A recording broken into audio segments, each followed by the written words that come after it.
This is the Benefits Buzz Podcast, your weekly pulse on what's happening in the world of employee benefits. Brought to you by your friends at WEX, who believe in simplifying benefits for everyone. Now listen up and let's get buzzed. Welcome everyone to another episode of Benefits Buzz. On this week's episode, we are talking Dependent Care FSA. We are in an open enrollment series, and this one hits home for me. You know, as you can see in the photo here, I've got two little ones, and I'm familiar with the dependent care and the enormous amount of dollars I have to dish out to watch my children. So this episode and this benefit it just speaks to me. I don't know about you, Kelsey. Absolutely. I think it's the one topic that we all love to talk about, our kids. You know? We do. We're going to find a way to work our children into a story here. I guarantee it, right? We want to brag about our children. So it's going to be fun. Well, there's a huge benefit, right? And we want to dive into what this means. And so we have two wonderful guests again on the podcast. We have Jamie Severson, Senior Solution Analyst at WEX Benefits here, and Kyle Kramer, Senior Solutions Analyst as well at WEX Benefits. Both of you, welcome to the show. Hello. Hi, thank you for having us.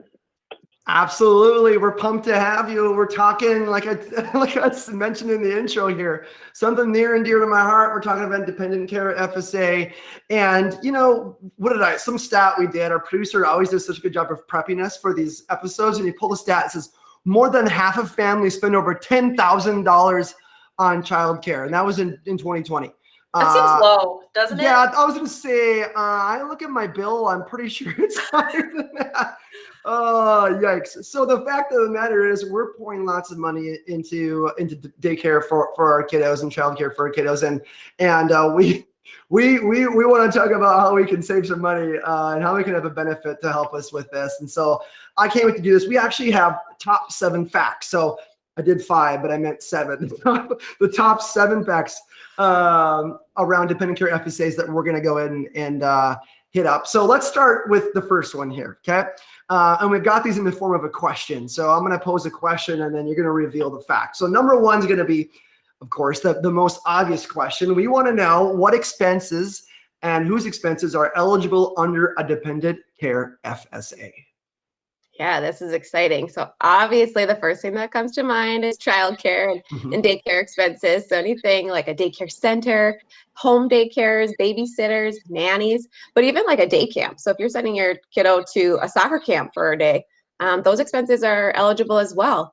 And then less commonly known, but also still eligible, is care provided for a disabled spouse or dependent of any age. So those are also eligible under this plan. That's definitely something that I don't think is talked about enough, because when you hear dependent care, you automatically think of your kids. But especially, you know, within the last year when so much has changed and people are putting more focus on their, you know, other dependents that they might have, especially around the time of COVID, I bet it came in pretty handy for those people. So, okay, fact number 2, who is eligible to enroll in a dependent care FSA? So to be eligible for the Dependent Care FSA, both you and your spouse, if applicable, must be working actively or be full-time students. So essentially this pre-tax benefit is just allowing you to work every day or attend classes if you're a full-time student. Gotcha. Good to know, to see. Hopefully everyone's listening and says, I either meet that criteria or I don't meet that criteria. I probably should have been question number 1, right? It seems pretty simple though. It is pretty straightforward, so I love it. I love straightforward, simple facts. This is great. Number 3 is going to be, okay, so I kind of hinted at it. I talked about like saving money, some pre-tax. So how does this pre-tax saving work exactly? So a lot like other pre-tax benefits, you're able to set aside a portion of your salary dedicated to dependent care related expenses, and it comes up before taxes. So you're not paying taxes on those dollars that you're setting aside. I'll take any savings on dependent care. Like Eric said, my bill at the end of the year, I'm like, oh, I paid that much. But when you're paying it weekly, I don't know if everybody pays theirs weekly, but I pay my childcare weekly. I know it's a lot then, but when you see the bill at the end of the year, you're like, whoa. So every little bit of savings counts. Yeah. Government, hands off this money. Get away. It's mine. My money. It's mine. It's all mine. Yep. Great. Okay. So we talked a little bit about who is eligible to enroll, what types of expenses, but this fourth one digs a little bit deeper, I think. So who is eligible to be covered by dependent care? So you mentioned kids, and then you mentioned disabled spouse and dependent of any age, but is there any additional specifics or criteria that fall within that? Sure. So Kelsey, as you mentioned, is the child care and the expenses that Jamie had gone through. Children under the age of 13 is kind of the big kicker there. Of course, in the world we live in today with COVID-19, that did increase by 1 year, depending if your employer adopted that change. So I would say that's the biggest thing there, children under 13 or 14, depending on your plan. And then secondly, be able to care for a disabled spouse or dependent, and there is no age limit with that criteria. So from a disability standpoint for your spouse or dependent, no age limit. Otherwise, it's those children 13 or 14. Awesome. So it sounds like if you do have a child who's in daycare and you're interested in this plan, you should probably check with your employer and see what the age range is that applies to their plan. Yep, absolutely. Good question. Yeah, good advice. Thanks for clarifying that. And I think I remember you said nanny, and I'm like, oh, I totally need to do this nanny thing because we have a nanny for the kids. But I'm like, but I just pay her with Venmo. So I'm guessing they need to be like a taxable, right? Like it needs to be on the up and up and not pay her with cash at the end of each week in order to be able to write off that. I'm answering that question myself, but I see you nodding. So anyone with that same thought, like, oh yes, I'm like, oh no, that's not going to work that way. Anyway, I digress. That's what I do on the show. For those of us who are familiar, so here's the deal, right? FSAs or flexible spending accounts. It's one of those things where there's kind of two versions of FSAs, right? Today, we're talking about the dependent care FSA, but there's also the medical FSA. Maybe just quickly talk about the difference in case people might be confused, because the government loves to make things confusing. And we have the same benefit, but it's two different things. So can you just really quickly clarify that for our fact number 5 here? Yeah, of course. So with the dependent care, funds are available as contributed. They're not available day one of the plan, like the medical FSA, for example. So as you get those deductions withheld from your payroll, then they get deposited into your dependent care account, and then you're eligible for reimbursement. And of course, eligible expenses are different. This is not a medical plan for your children, which is a common misunderstanding. This is for care. So real life example, I actually am enrolled in this dependent care. I use it for daycare. And it comes out of my paycheck. I don't pay taxes on it, which is the perk. And then I pay for my daycare out of pocket. And then I submitted a form at the beginning of the year that says, hey, here's how much my daycare costs every single week. And I don't have to do anything. It automatically reimburses me every single week. I see it come in, or I see it come out first because I pay for my dependent care. Then I see the reimbursement come in, and it is like within a day of each other. It's like clockwork, and I love it. Yeah, good example. It's nice to and I would echo the exact same experience, and it's nice to kind of just hear how those things work. And it's like I said, it couldn't be simpler, right? So thanks for doing that. I love that.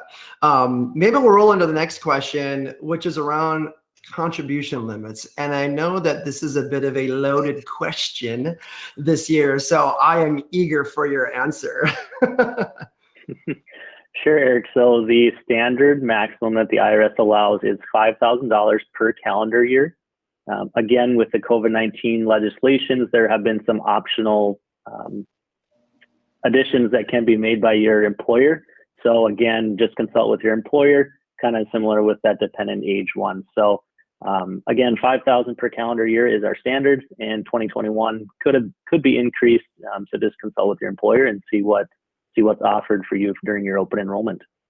And I will add, if you and your spouse are both offered the dependent care plan, just ensure that between the two of you, are not exceeding that $5,000 pre-tax limit.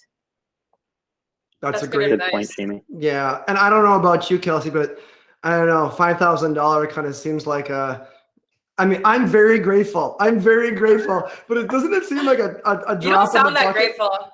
Well, I am, but I feel like it's been the same rate for like the last 25 years. Like it's called inflation. But anyway, Yeah. I probably should insert my personal opinions. But knock on wood, maybe Yeah. with the pandemic, they Kyle and Jamie mentioned, it sounds like they increased it a little bit. It was optional, so you'll have to check with your employer to see if those changes were adopted. But knock on wood, maybe this will become something that's permanent. We'll see what happens. Yeah, that sounds good. We'll email them this episode and see if it can sway them. Who Who are you emailing? The I don't know. Best of luck. Legislate. Yeah, people who make Powers these rules. that be. Thank you. Yeah. Really. Oh, I love it. All right. So we're on the final fact. Fact number 7. How does a dependent care FSA compare with the child care tax credit? So I know this is something that I was confused about because I got a letter in the mail about the child care tax credit. How do these compare? How do these differ?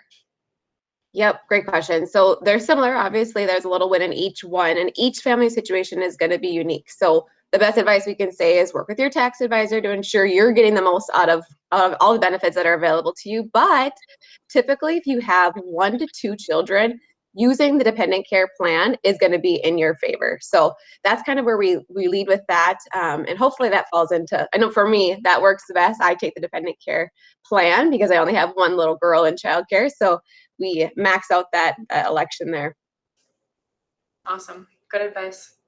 Yeah. Wow. Boom. There you have it. Lucky number 7 fact. And we wrapped it up really quickly. Thank you so much for covering all these things. I always throw this out there. Is there anything else that we missed that you would like our listeners to know about FSAs, or did we crush it with those 7? I think we crushed it. But of course, I always have to put in my plug. If you are not utilizing these benefits and it's available to you in your benefit package or in your compensation package, you have these expenses that you're already incurring, go ahead and ask your employer about these, enroll it in your next plan year, and use the benefits that are available to you. Yeah. Preach it, Jamie. I love it. Yeah, I love it. I love it. Well, great. This is a fantastic episode. Thanks for hammering through these top 7 facts about dependent care FSAs. We love it. And again, appreciate your time, and thanks so much for coming on the show. Thank you. Thank you.